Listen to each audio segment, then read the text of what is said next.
Good evening, everybody. Welcome to the Manydown Overview Committee of the 6th of October. Just before I start the agenda, I forgot to do this last time, so I'll make sure I do this time.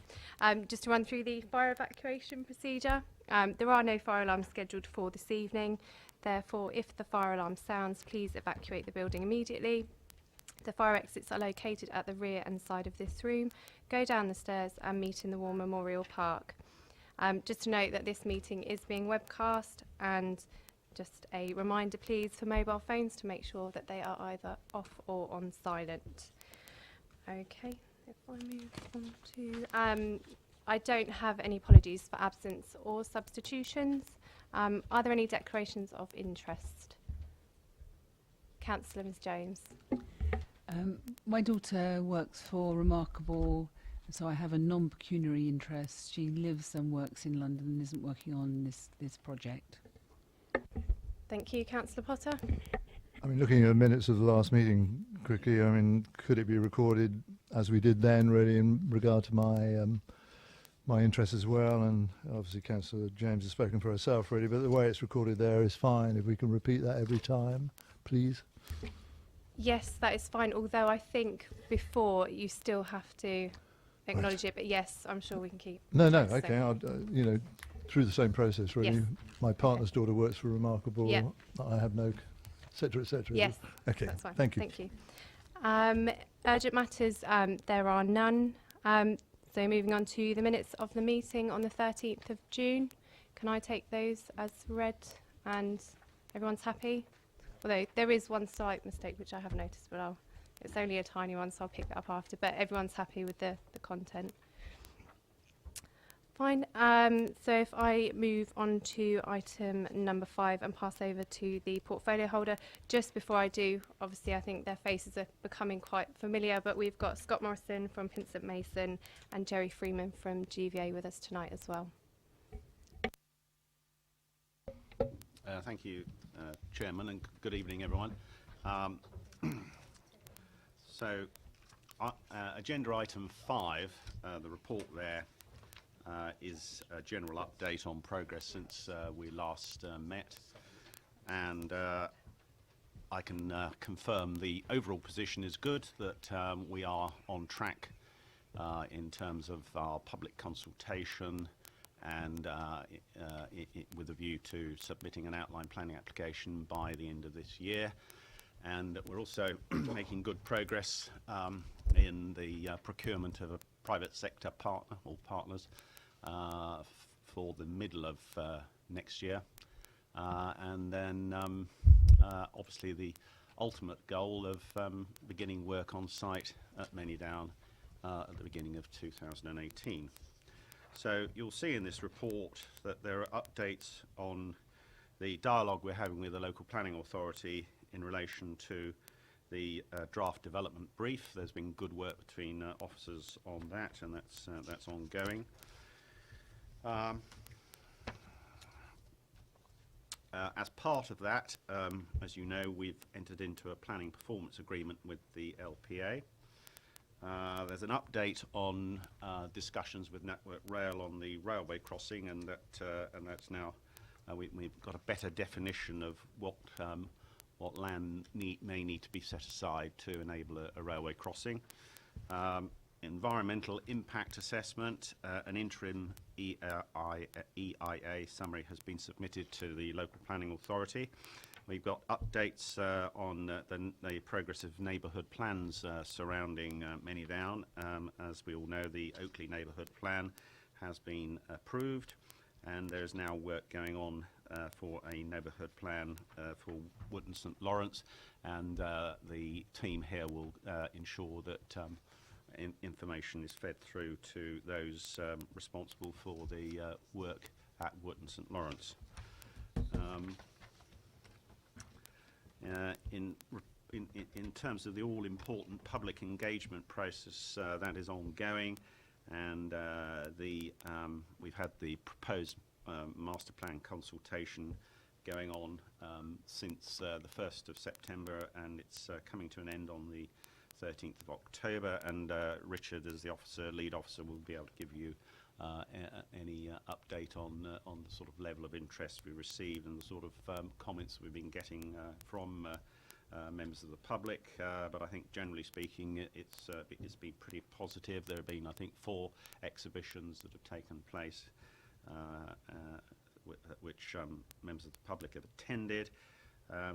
And there's also been a concerted effort to get the information out to residents generally, with a mailing to 49,000 homes and publication in Basingstoke Today.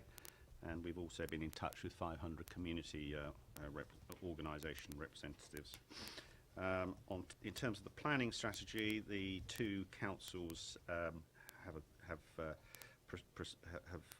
been working on the recommended approach, which is an outline planning application and environmental statement, which, as you know, is going to exclude plot 6A.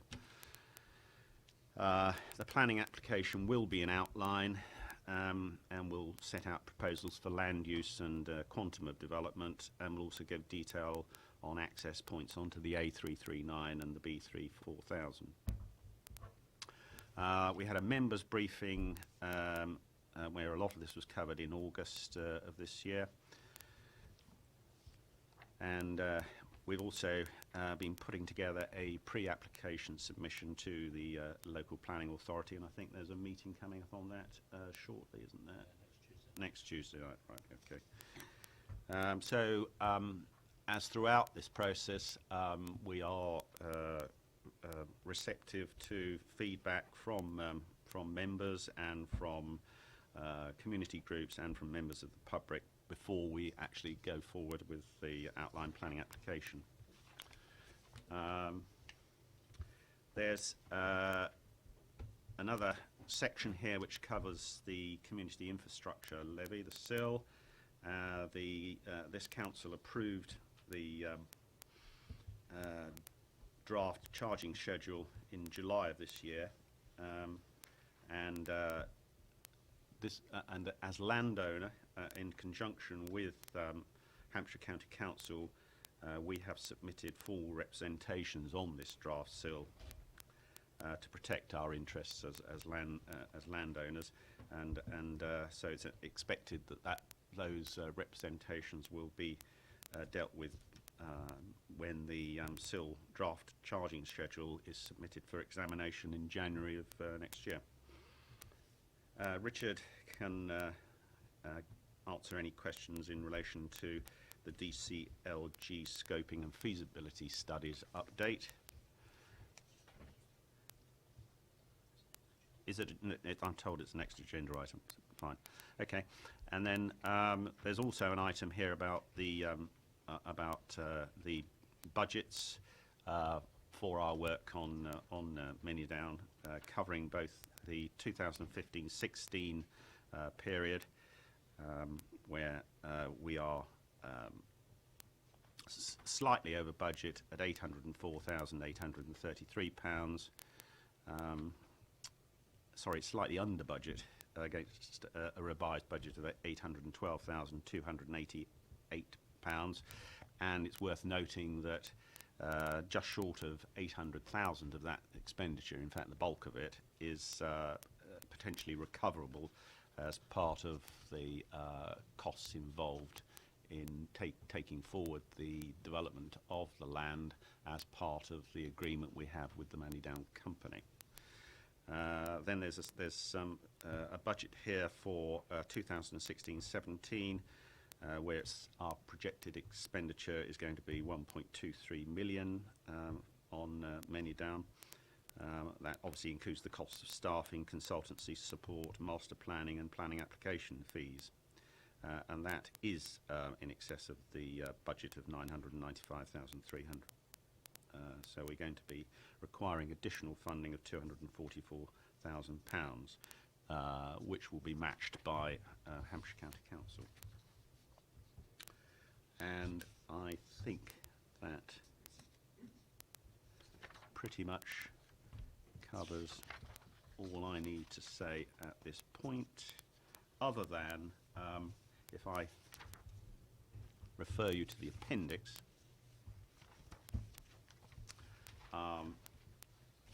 there's a general summary of our historic expenditure on promotion of the land.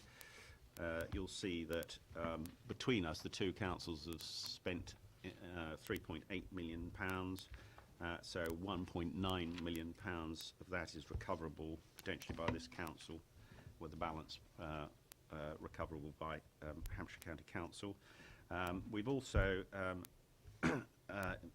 really, just as a note to our accounts and to sort of to meet financial reporting requirements, there's been a valuation done of the land at Manydown as at 31st of March, and that was carried out by externally by the District Valuer Service, and you'll see that at that point, based upon the income stream from the farm business tenancy and the value of the development land allocated for housing, but not adopted at that point under the local plan, and including hope value for the additional land to the south, the district valuer valued our interest at £11.25 million. This is net of the option price that would be payable to the Manydown company to acquire the freehold rights. If you remember, they're entitled to 50% of the potential profit from the disposal of the land. There's an update here that takes account of the fact that the valuation was done before the local plan was adopted, and as a result of the removal of that element of uncertainty, the valuation officer, valuation office has indicated that they think that this council's interests would have risen to £15 million, but that's going to appear as a note to our accounts because it postdates the date when the valuation was required for balance sheet purposes. And that does conclude my remarks. Thank you. Before we move into questions, we do have some public participation. So if I can call you forward now, please, Martin. So we've got Martin Bierman to speak to this item. Right.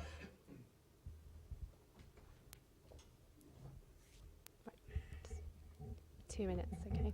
Thank you. I see it's only 2 minutes. I think that's a bit mean, bearing in mind the size of the topic and the few people speaking, but I shall crash on. I'm glad that Councillor Isaac is receptive to comments from the public, and I'm here both as myself, Martin Bierman, and a member of the Basingstoke Transition Network.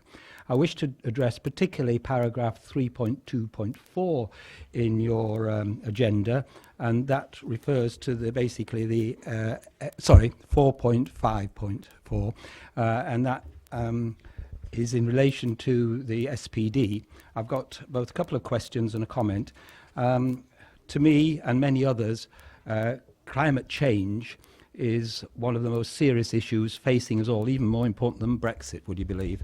And I feel that the SPD is not giving enough attention to what this council should be doing in those terms, and in particular when there's such a wonderful opportunity as part landowner and in another capacity behind a brick wall and all the rest of it as a planning authority. I hold up in front of you in the SPD draft, paragraph 3.2.4 is half a page of thoughts out of 57. That doesn't really imply that it's a very high-level topic.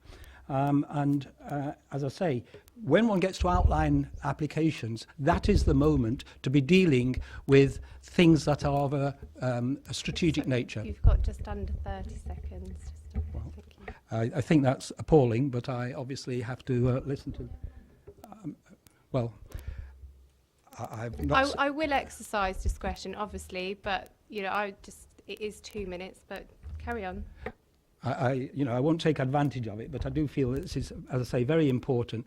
At an outline stage, strategic matters are sorted, and the members of the public very often aren't aware of what's going on there. And then when a development takes place, they say, oh, why are you doing this? And then they're being told, well, it's all been decided already at the outline stage, and they get very frustrated and cross. So, but they then can't make any changes. This is the time to embed environmental considerations right in the middle of the outline application.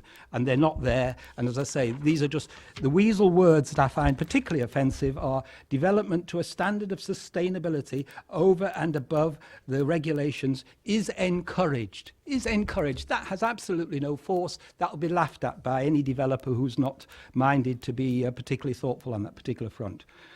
Just quickly on a couple of other things, I would like to congratulate the section on transport. That is excellent, though I see there is no reference to a station. Missed opportunity. One could have a station, I submit, at a location where one's having the crossing of the rail track and safeguard some land, at least for that possibility, even if it's not viable at this stage. Safeguarding gives an opportunity. Once houses are built there, no chance at all.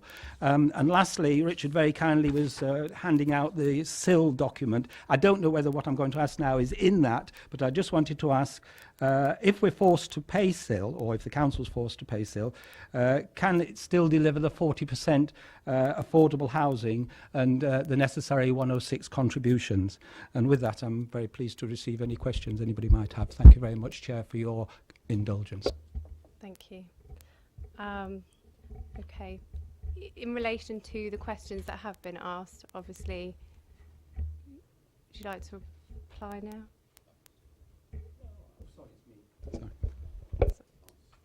Okay. Okay. Right. Thank you, Mr. Beerman. I'm going to leave the first question really to the officer here, but I think that the point you're making is really one that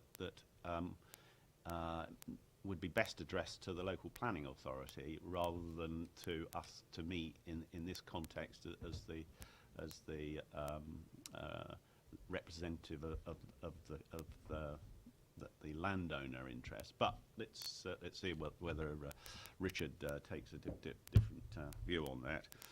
In regard to safeguarding of a station, again, I think that's not something that we're focused on the phase 1 land at this stage, and so it's not contemplated that there would be a station in that part of the site. Whether there might be an opportunity for a station in the other land to the south, I don't know. And then in relation to SIL, I suppose that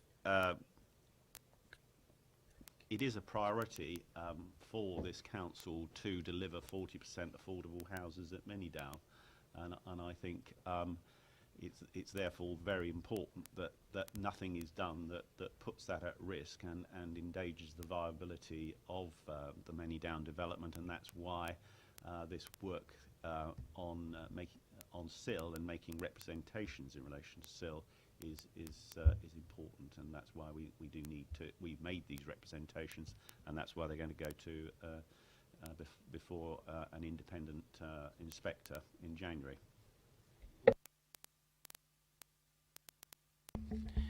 Thank you, Mr. Beerman. And just to go through the three again, first of all, to reinforce Councillor Isaac's comment about the SPD draft, and just so that you know, that's the development brief that's been produced by the local planning authority. So the words that you are referring to there are produced by a local planning authority. I'd refer you to the principles that we developed for the Manydown development. So that's the landowning principles or the development principles for the Manydown scheme. And I think we'll be interested on your take once you've read that from the principles that we've developed and got approved through the Manydown Executive Committee over the last few months. Those are the principles we're operating to in terms of the way we're proposing to develop Manydown. And if you've got any thoughts on the environmental issues of those, then I'd be happy to hear them outside of the meeting. On the transport side of things and the railway station, just echo Councillor Isaac's comments, and in relation to the current Phase 1 scheme, there's no requirement for any rail transport infrastructure for the Phase 1. And part of the work we're doing with the DCLG studies, which is the next agenda item, has been looking into the future as to check whether there might be any future requirement for an additional railway station in the Basingstoke area in the future. It's probably noteworthy that the red line allocated area for the Manydown allocation doesn't cover all of the land that Manydown own, and that we have a lease on it.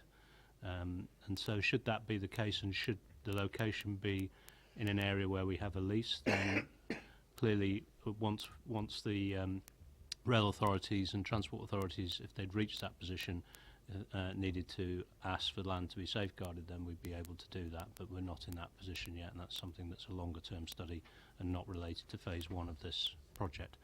And finally, in relation to the SIL response, again I'd echo Councillor Isaac's point. You'll have time, I guess, now to read the response. It's on the public website, the LPA's public website.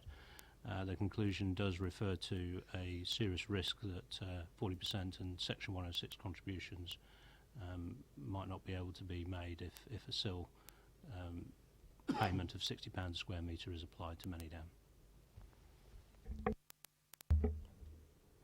Thank you.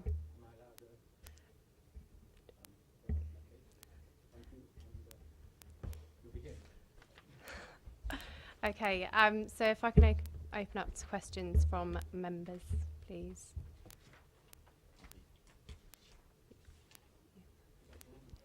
No, yeah, no. waving at you. How are you? Right.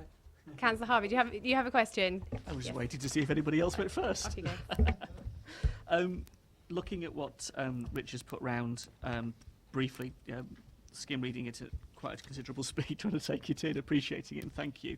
And then the report, I've got a couple of questions to ask around SIL and around the process. But can I start by just commending the team and the cabinet member for the engagement and the approach thus far? Appreciate that, and in terms of the feedback that we're getting, obviously it's important, and look forward to that in wards throughout the area, Buckskin and Winklebury included, and good feedback, I hope. Can I raise the issue of SIL? And this is also reflected, hopefully the Chair can help here as well, as we've said previously. The process involved here raises a really serious concern. At the EPH meeting, where the Cabinet member, officers and the consultant Three Dragons presented to members, they stated absolutely, under quite considerable questioning cross-party, that the 40% affordable housing, that the SIL rating and that the delivery of Section 106 was not under threat and that it could be achieved. At no point during that meeting did the Cabinet member or officers refer to a disagreement amongst this council as to whether that was or was not the case. When questioned, the Cabinet member said he knew. In an email to us, he's acknowledged that he knew at the time that there was a disagreement. He chose not to share that with the committee. Officers were aware of the issue and the way it was. They chose not to share that with the committee. That then went to full council. At no stage during the full council, when we all voted for the SIL, was that shared with members. We all voted under the position that those officers sat in that meeting being absolutely clear to members that there was no issue with the delivery of 40% affordable housing, Section 106 and the SIL rating, despite the questioning from members. Then we have the High Court ruling that said that the previous decision-making processes that the Cabinet had adopted were both irrational and unlawful when they did not consider both their landowning and local planning authority responsibilities in one when making decisions. It was very, very clear legally where this authority needed to have at least information in front of it in order to make appropriate decisions. So a very important point is that information wasn't shared with members when we were asked to consider the SIL. There were important considerations about how we then approach Manydown and SIL, set against the Section 106 and the 40% affordable housing. And I have grave concerns about the LPA's approach here. And I appreciate that the LPA is not here. We're talking about officers here representing the landowning function. I totally respect that. And then we have a statement here, which I totally appreciate. As things stand, with the application of a £60 per square metre SIL charge, we consider that there is a concern that there is a risk to the viability of the Manydown site. And I have to say this, and I have to say this strongly, Chair, I feel misled in the decision we took at council and the information that was shared with other members at EPH. And we shared that with the chair of EPH. We shared that so far with yourself as the chair on the other side, as it were, of this.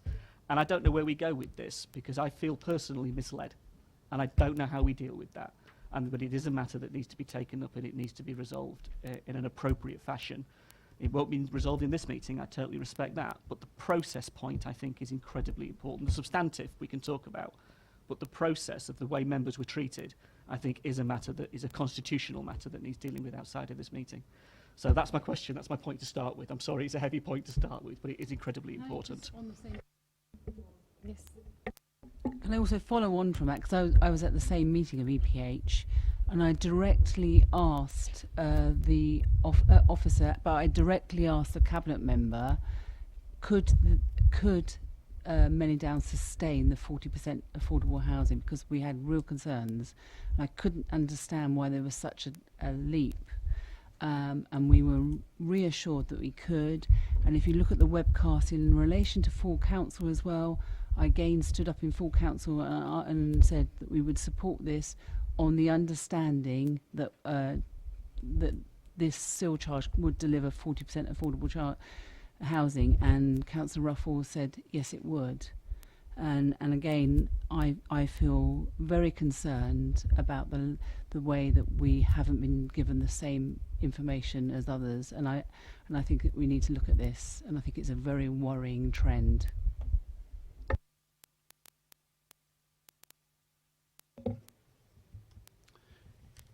Right, thank you, councillors. In giving you a response now as the cabinet member responsible for our landowning interest, I have to say that I'm not familiar with what exactly was said at EPH. So I have, there's only so much that I can contribute to this evening. It may well be that this has got a lot to do with timings and sequences, because what I will tell you is that there was a great deal of effort made between the officers on the landowning side and senior officers representing the local planning authority to see if there could be some sort of meeting of minds on this, and that went on for a prolonged period of time. And clearly, as it's often referred to, there does have to be Chinese walls, but these Chinese walls should be low, and there was a definite attempt to ensure that we were communicating with one another.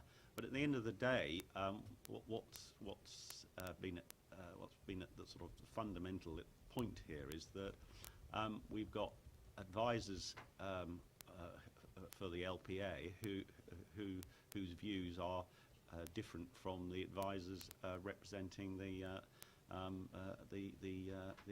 landowning interests, and despite our best efforts, it's not been possible to narrow those differences, and that's why, in many ways, you may say, well, it's not the most elegant way of resolving things, but in some ways it is, because it shows that there's no that we're going to refer this to an independent inspector who will resolve the issue in the open, in public, and that there's been and it's not been possible for the council amongst itself to resolve it, so I think in terms of the public interest, that's the best way of serving the public interest is that it's that the experts put forward their advice, and then an independent inspector adjudicates on it. Thank you, Councillor Potter. Thank you, Chair.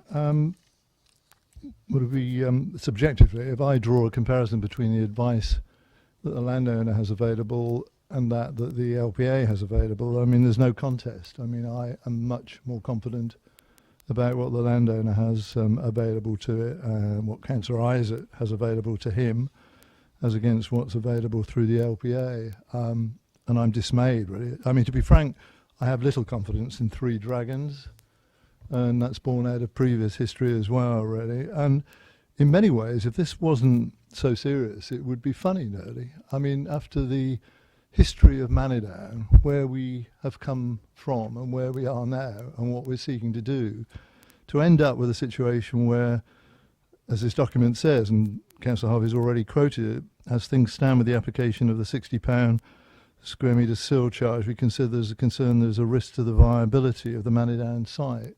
For us to be facing that situation as a local authority, which is both the landowner and the planning authority, this has got a surreal feel about it, hasn't it?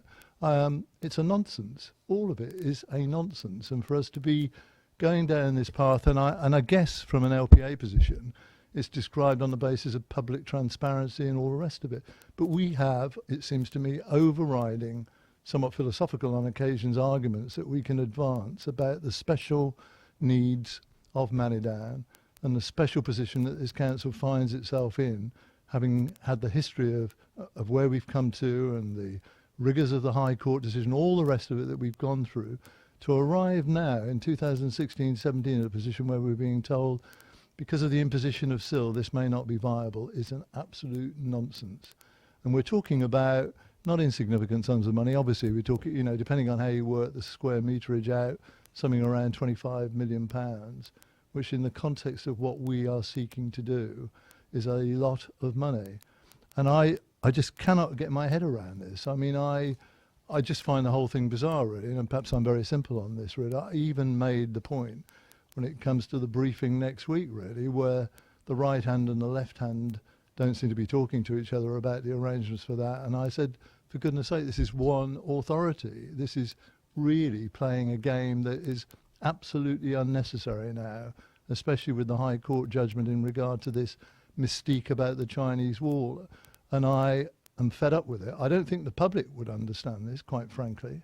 Those that we seek to represent, those that we seek to serve in regard to the best interests that they have around this Manydown site and what it can deliver, I think they would be bemused by this sort of nonsense. And I think it's got to be sorted out. And I don't have the faith in the sort of independent examination that Councillor Isaac refers to. I think we should be able to, quite frankly, do better than that internally. And this is in any way a slide on Richard, whose professionalism in this is exemplary, really. And in fact, as I said originally, I'm much more impressed on what we've had available to us than what the LPA is. But I'm not having the head of planning saying, you know, you can't discuss this, you're not going to go through this because this is this independent position of the LPA. Well, that's a nonsense. It really is a nonsense. Thank you. Are there any other questions? Question, Councillor James. I just wanted to ask in relation to the outline planning permission. Does that make any reference to affordable housing? Is there anything within the outline that determines that this site will deliver 40% affordable housing? With the moment, we've just done a pre-application submission, which obviously is a predecessor, or sorry, precursor. Apologies, a precursor to the outline planning application. We're saying in the pre-application permission that we're working towards the council policy of affordable housing subject to viability, and then in the outline planning application, we will be making a statement of principle about working towards that policy. So just to push you on it, because I will look at the detail, but does it just say working towards, or is there an absolute commitment? I just was wondering in relation to the outline. In relation to the outline planning permission, which is due to be submitted later on this year, we're proposing to state the policy as a commitment for 40% subject to viability.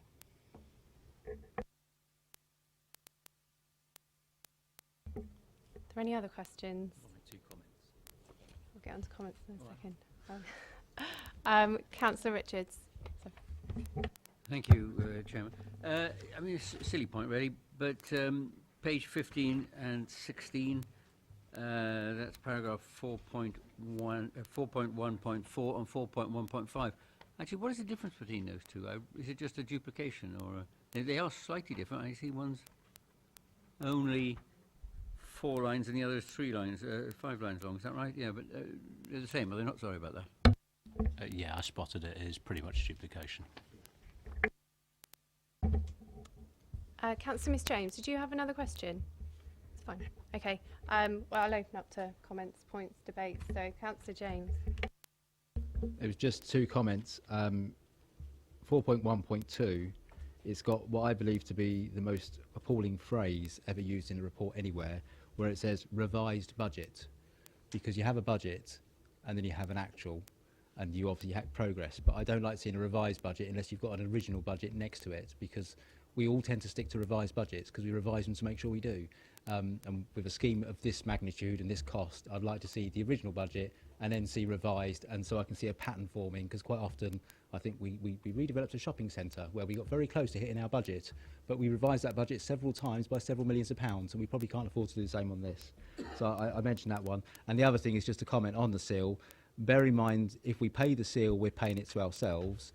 If there's any indication that we're going to use it as an excuse to say we couldn't deliver 40% affordable housing as an authority because we had to pay ourselves as an authority that money instead, then it's an excuse that's not going to work.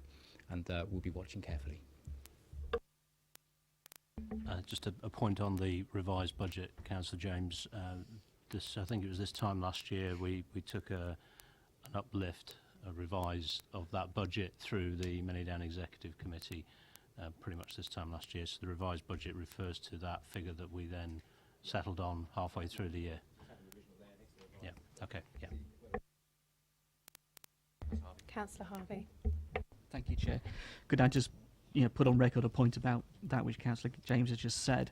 I think the critical importance for Manydown and us, and it is worth saying this, is that when the original thoughts of Three Dragons were presented, the point was made that the Section 106 and the delivery of affordable housing was the best mechanism for us to achieve the best outcome for the purposes for which the land was purchased. In other words, this authority made a conscious decision that if we were going to do the things we wanted to do, that was the vehicle to achieve that. For the LPA to derail that in the way that it's obviously attempting to do is the concern, because that comes from a professional point of view and the direction we were guided to. So I think Councillor James's point is well made, but it's just worth that point of reflection on our own, that actually we chose it with purpose. It wasn't just for the sake of these are the way the planning rules work. It was chosen with purpose. And I think that is the game, the danger with what the LPA is now doing, that it puts that at risk. Thank you. Councillor Potter. Different matter altogether in regard to the update sheet in respect of SIL. Could I just ask, this is on page 3 under the subheading at the bottom of the page on other planning issues. Reading it out for the benefit of the record, there are other planning issues that could have an impact on the viability of the Manydown scheme, including the proposed gypsy and traveller policy and infrastructure assumptions. But in regard to the gypsy and traveller policy, which is now obviously included within our local plan, I seem to be running into this on other sites as well. I don't want to just have the reputation as being the only campaigner for gypsies and travellers, but I'm happy with that if that's the way it goes. But just exactly what are the implications of this in terms of viability on the Manydown scheme if some gypsy and traveller plots have to be provided on this site? I am bemused by that, really. I just would like an answer on that, please. Thank you. Sorry, just before, where is it you're reading this from? In here, right? Okay. Oh, sorry. Yeah. I thought I'd given the right heading. Sorry, Chair. Thank you, Councillor Potter. It's not necessarily the policy per se. It's the fact that during the local plan inquiry, and the inspector and the evidence that was given at the local planning inquiry picked up that the needs assessment that was undertaken underpinning the policy is out of date with government definitions.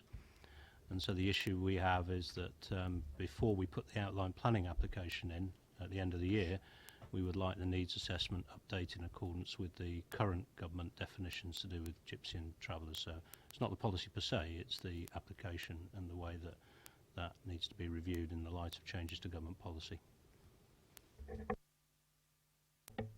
If I could say, I mean, I'm comforted by that a little, I think, really. You know, I got comments in Handsome Fields from the developer in the first place saying, you know, to provide a couple of plots would actually be value corrosive. Probably about the most obscene comment I'd heard from a developer, really. But obviously we're not going down that road in regard to our approach to this. So that's comforting.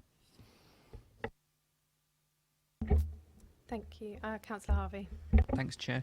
On the same document, just at the bottom of that, it refers to, right at the bottom of the representation, the final sentence really refers to starter homes policy and primary legislation and obviously the viability of all of that.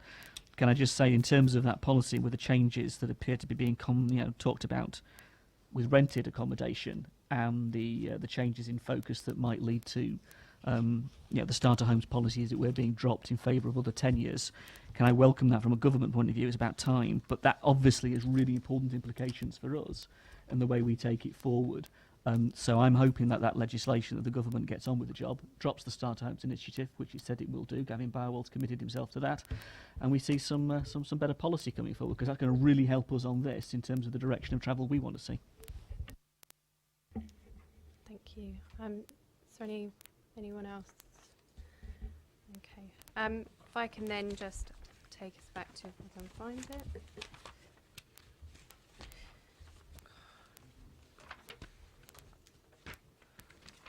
So the recommendations. So if I can take it, the committee notes the progress made with the Manydown project. Yep. Notes the consolidated financial statement for the Manydown project in 2015-16. And obviously you've reviewed and provided comments, which obviously will ensure are captured. Okay. Thank you. My understanding right, in regard to this document which we've seen this evening and is going to be submitted in respect of the revised draft charging the representation form, are we being asked to endorse and support that? I mean, I was trying to just get it clear in my head what I've commented on it, I know in part, but as a committee, are we going to endorse this? Is that the process? I'll pass over to Richard to answer. Thank you, Councillor Potter. It was actually submitted by the deadline on the 6th, so it's been submitted. And sorry, apologies, it wasn't the 6th. 26th. Thank you. 26th. Sorry. Thank you. Yeah, it was submitted by the deadline on 26th, and it is an officer submission that it was being submitted under. And so, I mean, I should have read it properly, I do beg your pardon, in regard to the submission date, but notwithstanding that, I mean, it could be appropriate, could it not, for us to say that we support what was said and, you know, to accept it with a claim or something like that? Would be good, wouldn't it, really? I mean, I'm joking on that bit, but in all seriousness. I mean, as long as the committee are content with that, then obviously we can add something in to the minutes. Yep. As long as it isn't too specific, because we haven't had a chance to read it in detail. I mean, I'm happy with the general tenor of my skim read, but I wouldn't want to be committed to saying I supported every word because I haven't read every word. It's the impact on other landowners that I would be worried about. We don't want everybody paying nil and SIL. Okay. Perhaps if we can think of some wording afterwards that everyone's comfortable with. Yeah. Okay. If I can move on to item 6, and again, if I pass over to the portfolio holder to introduce. Oh, well, yep, okay. So this item refers to the written update that's actually in the project update paper at paras 3.3.1 and 3.3.2. It's DCLG's studies update, and obviously we wrote the paper maybe 2 weeks or so ago now, and in terms of my verbal update, the position is the same. The project studies that were sponsored by the DCLG were submitted to the DCLG and are currently still with them for approval. Once they're approved, then we can be in a position to share them with the members once they've been approved. You probably know the background to what's been going on in the last 2 or 3 months. So since Brexit, there were some ministerial changes. And indeed, I think you probably have seen some of the more recent policy announcements during the course of last week and this week in relation to housing and the progression of housing policy. We're expecting and hoping that we're going to get some form of response from government, DCLG, both in terms of last year's studies, 2015-16, and also in terms of, you'll see in the written update, a discussion they had with us about providing some funding for carrying on some of those studies, particularly around transport and education this year, 2016-17. We're expecting to get an update on that in the very near future. Thank you. Are there any questions on that? No? Okay, so if we move on to item 7, which is the Manydown delivery vehicle. Obviously there are pink papers, so as we take this, obviously I'll let the paper be introduced, but questions on the white first, and if we need to go into private session, then obviously we will do on the pink. So pass over to the portfolio holder. Thank you, Chairman. As you say, this is this covers governance and procurement, and flows from the approval in June 2016 by the MEC of the governance approach for the project. Since we last met, the leaders of Basingstoke and Dean Borough Council and Hampshire County Council have signed a memorandum of understanding, which is included here, which explains how the two councils will continue to work jointly on the Manydown project in the years ahead.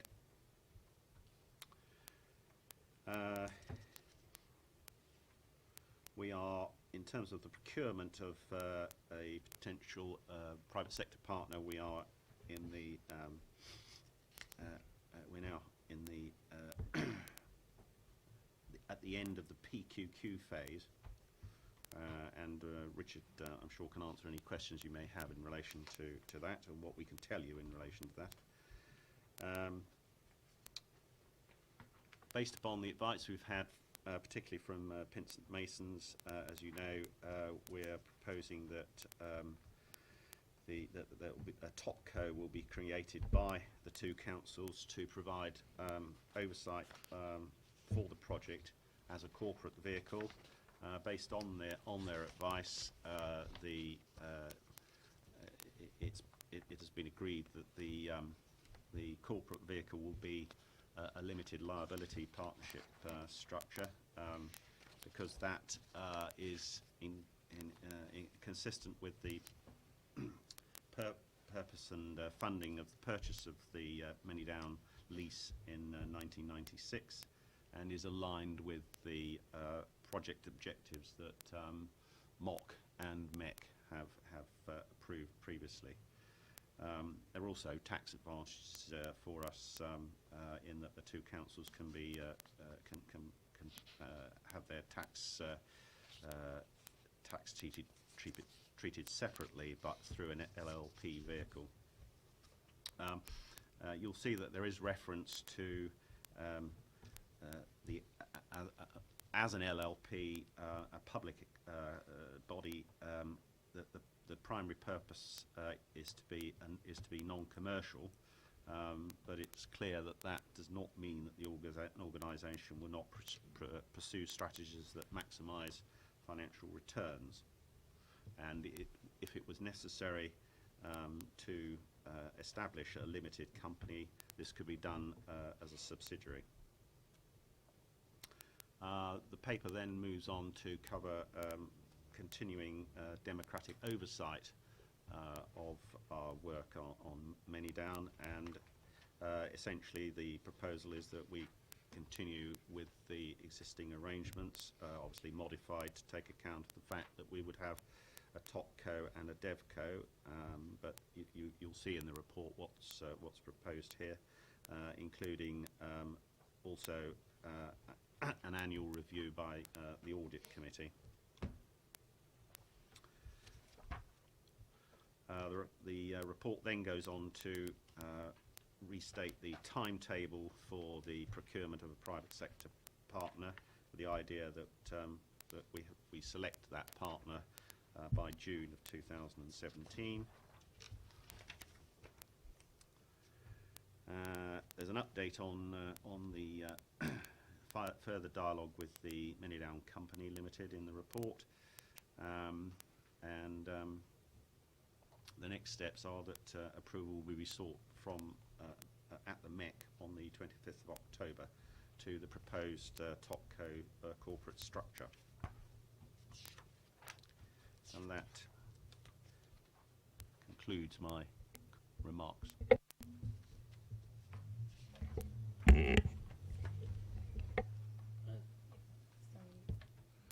Oh, yeah. Sorry, just to take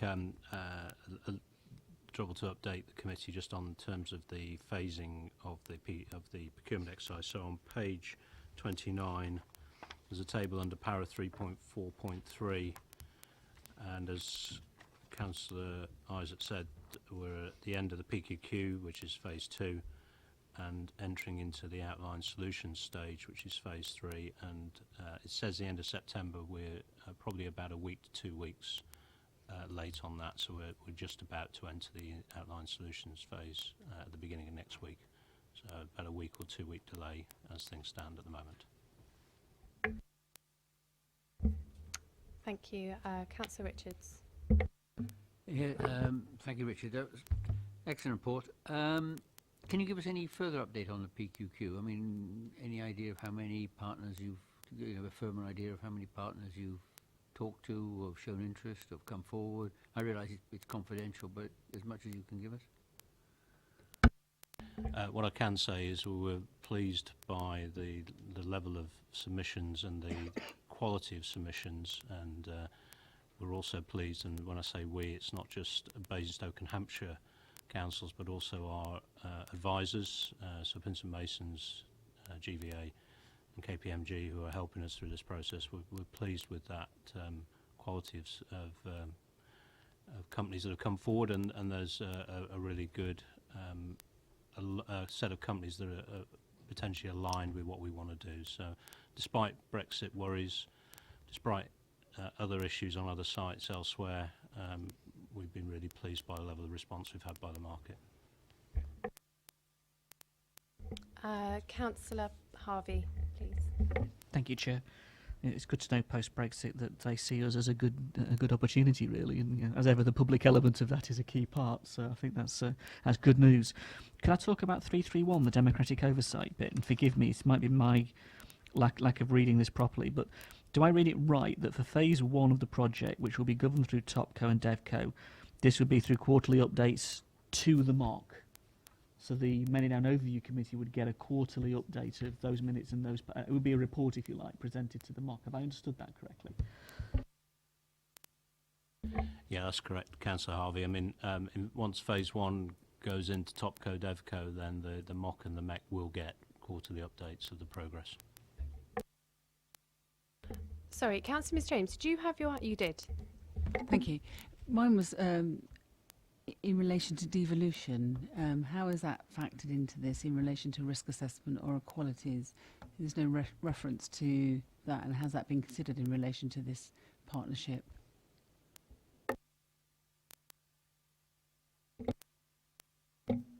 Right. Clearly, there's an awareness, and that there's an ongoing debate about devolution, and yes, that has been taken into account. But other than being aware of it, given that there's really nothing definite happening at the moment. In fact, in many ways, it looks as though it's going. There's less steam in devolution than there was earlier, because I don't know. We've effectively had a change of government, and it's not clear what the new government's view is on this, unless you know different to me. But I'm not aware that we've had any clarity from the minister yet in relation to things like directly elected mayors. But so we wait to see. But yes, so it's there, but. As a risk, it's not. There's little more that we can do, I think, than just have an awareness of it, because there's no clarity about what may happen in the future. But whatever happens, whatever the ownership of Manydown, our interest will form part of any newly constituted public authority. So just picking up on that point, I was going to say there hasn't been a change of government. There's been a change of Prime Minister, but there's not a change of government. But in relation to the risk, I mean, I think, you know, if there have been those discussions, I would like to understand, you know, in relation to risk or equalities, you know, there's no record of that. And, you know, I think it's a massive issue, and we should understand what discussions have taken place. Thank you, Councillor. Mr. James. The discussions that have taken place since the devolution issue has risen on all sides around Hampshire, particularly in the last few months. To give you a couple of examples, first of all, you'll see that the two leaders in about 3 or 4 weeks ago signed a memorandum of understanding specifically on Manydown to commit Basingstoke and Hampshire organisations to continue their joint working on Manydown. And from that, the way that we work between Basingstoke and Hampshire has been the same, and we're still maintaining the same working relationship around how we're progressing the project between the two councils. At this time, there's nothing that we've been advised of that would, in relation to any form of policy change, including devolution, that would cut across what we're thinking in relation to the structure of the governance structure and the plans of moving forward. So there's nothing firm and concrete that we're able to assess really in terms of a risk. If at some point down the line, and I think we're talking some time down the line, anything like devolution happened, then the asset itself would be treated in a fairly specific way. And I'll just invite Scott Morrison just to give us an example of in the past where those sort of things might happen. It probably isn't in relation to devolution, but it's a principle that you probably just need to be aware of if in the fullness of time something like that happened, what might happen to the asset. So from a legal perspective, there are a number of different layers to it.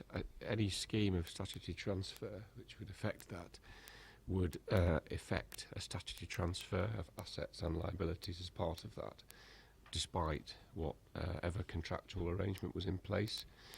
From a contractual perspective, we will also include within the documentation relatively standard clauses which allow any scheme of statutory transfer or similar arrangement to be accommodated within the contractual suite. So previously, an example of where this has happened, for example, where the regional development agencies, when they ceased to exist, they had partnerships in place which had some similarities, and those assets, liabilities and contracts all transferred to the Homes and Community Agency through the scheme of statutory transfer.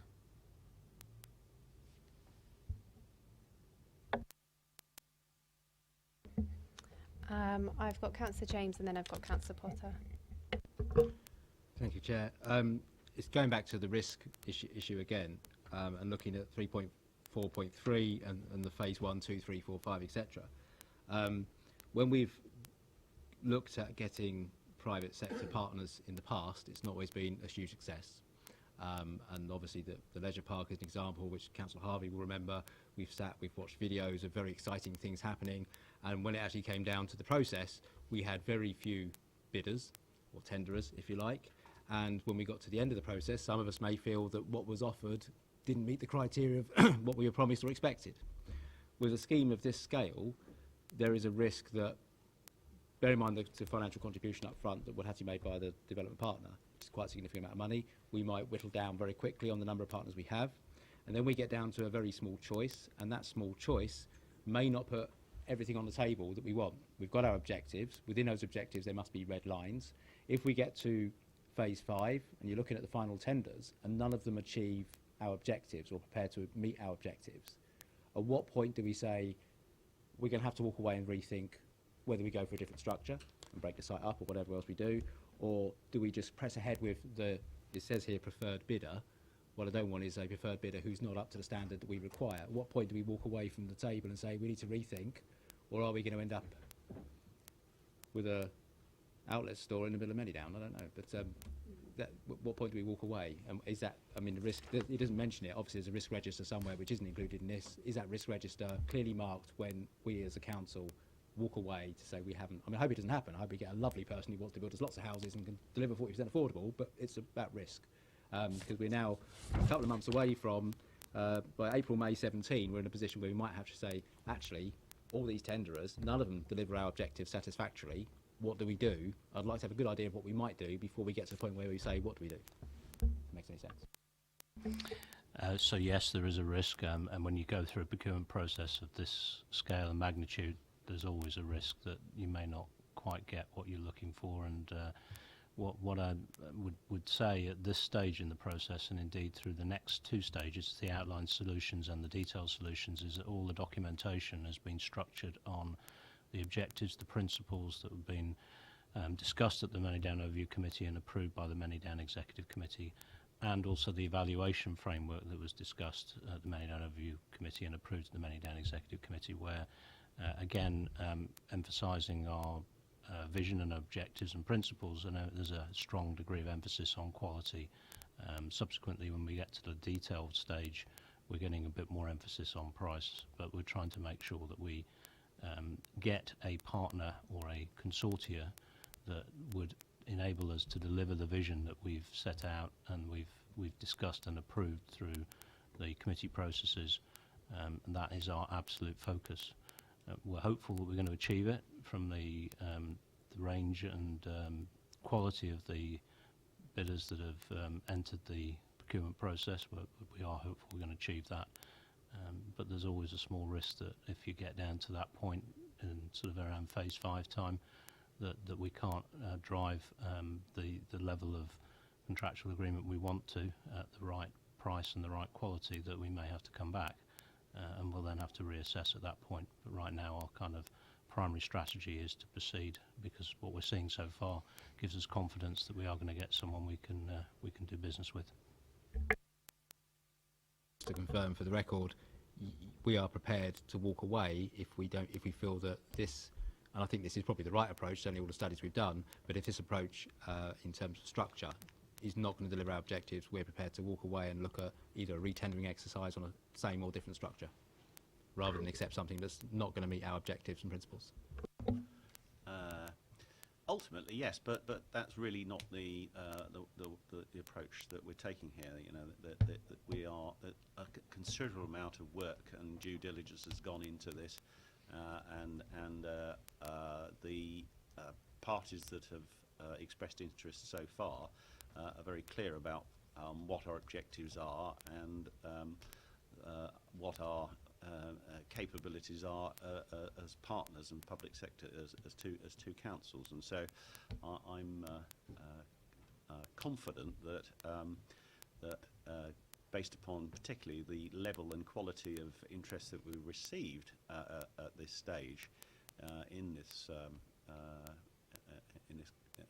fantastic opportunity, that we will be able to achieve our objectives. And let's be clear that in the work that's been done to date on the master plan and the overall design and objectives for and the principles for Manydown, there has been dialogue with private sector partners. So this is not something that's we're not launching this without having had a very useful dialogue with them to date. So yeah, I think what I would say is that we're confident that at the end of this that we're going to be able to select a strong, committed partner for Manydown. But you know, time will tell. There's always risk in any endeavour, particularly one as significant and involving as much investment as this one will do.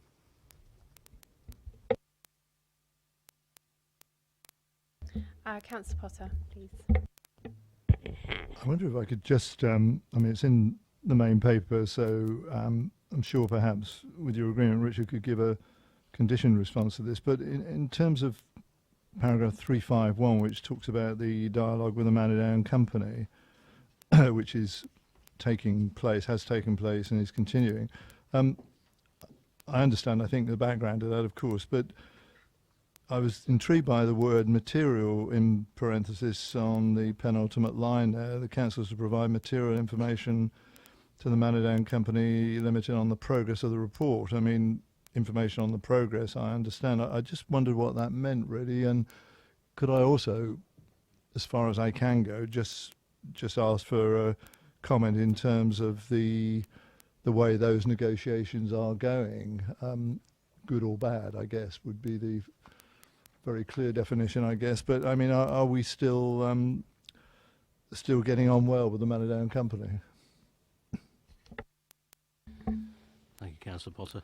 In terms of the term material, that directly refers to obligation that's in the lease for the councils, that's Basingstoke and Hampshire, to consult with the Manydown Company Limited on, well, what I've written here as material issues. And in that case, what we're taking it as, and what we've done in the last few months, is submitted to them copies of the papers that have gone to these committees that outline the planning strategy and the delivery strategy, because we believe that that is entirely in line with the word consult, because they are material issues in terms of progressing this project. So they've received those, and so we're discharging the obligation we have in terms of the lease, and they're currently digesting it. The Manydown Company Limited clearly are focused on their end of the deal, and that will, in their eyes, be shaped by the planning application and the ability of the planning application to achieve the sort of values that they're looking for. And so as we go through the next few months, because we have an obligation to consult, there will be information, material information around the planning that we would have to share with them. And I think only time will tell as to where they might get to as we start sharing that information over the next few months. Councillor Richards. Thank you, Chairman. Yes, I was going to come up on the same point about the lease, actually, but so just to follow on from what Councillor Potter said. I mean, does the Manydown Company at any stage have an opportunity to veto any plans, or I'm just wondering, is there any sort of risk there for us? Sorry, I should have been clearer about the term consult in the lease, and Scott can come in a minute, but my interpretation of or our interpretation, that's Basingstoke and Hampshire's interpretation of the word consult, is that we have to give them due notice, we have to give them information within a period of time to digest and understand, and they have the ability to come back with comments, but the lease does not, in the words consult, does not require us to accept their comments or all of their comments. In other words, we have a position where we can carry on if we deemed it appropriate.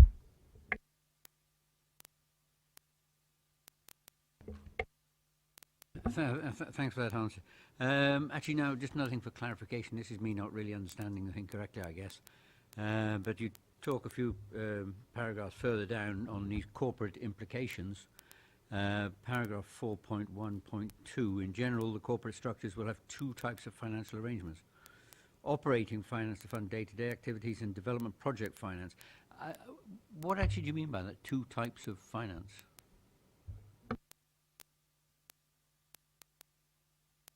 I think the financial comments that have been put in there by the 151 officer really just relate to the two components, really, and that is actually effectively working capital in terms of actually maintaining the company and actually getting it to do its day-to-day things.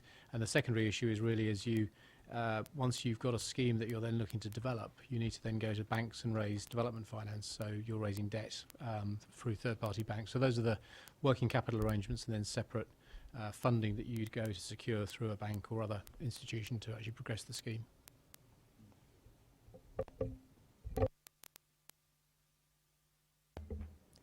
Are there any further questions? Does anyone have any questions that they want to ask on the pink papers? Okay, fine.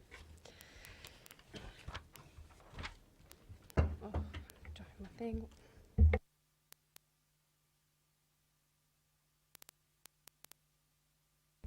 Okay, so we will need to enter private session. So I just need to read this out quickly. So to agree the following motion that pursuant to section 100A4 of the Local Government Act 1972, the public to be excluded from the remainder of the meeting on the ground that the public interest in maintaining the exemption outweighs the public interest in disclosing it, and therefore that exempt information is likely to be disclosed as defined in the appropriate paragraph of Schedule 12A of the Act. So we'll just wait for the webcast to turn off. Thank you. We are now back in public session. Are there any further questions or comments that members wish to add at all? Okay, if I can just take us back then please to the recommendations, which is to note the progress that's been made with the delivery vehicle for the Manydown project, and to review and provide comments, which I think we say we have done. Great, thank you. So if we move on to item 8, which is just to review the work programme. So we've got the provisional items on there for December. Is there anything you want to add? Yep. Thank you, Chair. Just for members of the committee, the Manydown Overview Committee, to give you the opportunity to liaise and interface with the Country Park project group, so you'll see in the consultation material we've done quite a bit of work around initial master plan for the Country Park, and so I think I'm just asking if members of the Manydown Overview Committee would like to liaise and interface with the Country Park steering group or project group. If that's the case, please let me know. We'd like your views.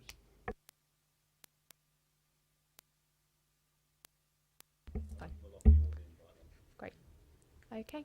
I think that concludes it for this evening. Thank you.